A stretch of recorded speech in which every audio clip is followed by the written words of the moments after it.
Det her, det er videosi nummer 2, høtyv.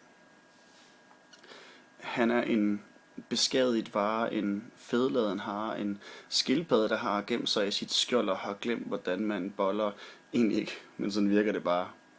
Han er et stykke frugt, hvor der er taget en bid, og så er han brugt og lagt til side med en brun plet, der aldrig går væk. Han er en røv, der ikke kan skide. Han er en bog med en enkelt side, og han har mistet det at betyde noget, fordi han blev bedt om at forlade toget, selvom han havde billet. Ja, det lykkedes nogen at ødelægge hans nødsæk med en akavet stilet. Han er kastet ud i grøften, belastet med en snøften, der ikke kan pusses ud i en Kleenex, og hans hoved er en stal med smertelort i hødet, der ikke kan mus ud i med en Pinex. Han er blot det ynkeligste eksempel på en mand, der er reduceret i den værst tænkelige, simple forstand. Hun derimod. Hun er en muggen og fed, irriterende flodhest. Hun er en lunken og led svedpigerne hudpest. Hun er en klunke, svedsinficeret blodtest, der viser tegn på små, krøllede hår i maden. Hun er den regn, der oversvømmer med lort i laden, for den metafor, den passer nu bedst. Hun er en megastor spasser til hest, der møgspartansk skrider rundt og hujer. På aarhusiansk vil hun hedde noget så ondt som lujer. Hun er et dovent og uintelligent æsel, en grov og smule impotent væsel, der har et bekymrende stort ego.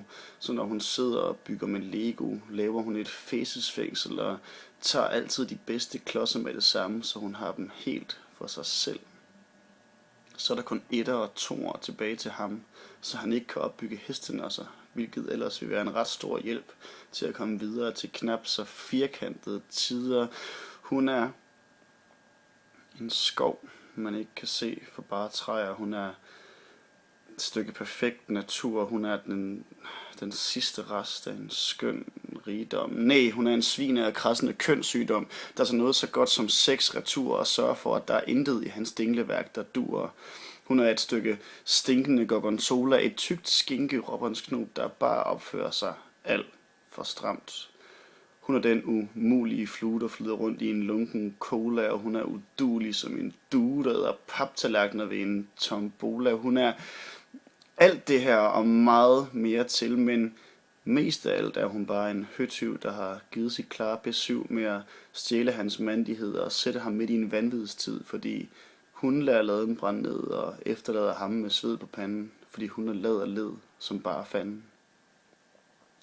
Hun er et tyndskids inferno, der nærmer sig det groteske, ja, hun er simpelthen bare spild af en skidegod krop, men det er jo kun fordi han ikke vil indse, at hun stadig er en fandensej prinsesse af den simple grund, at det jo var hende, der slog op.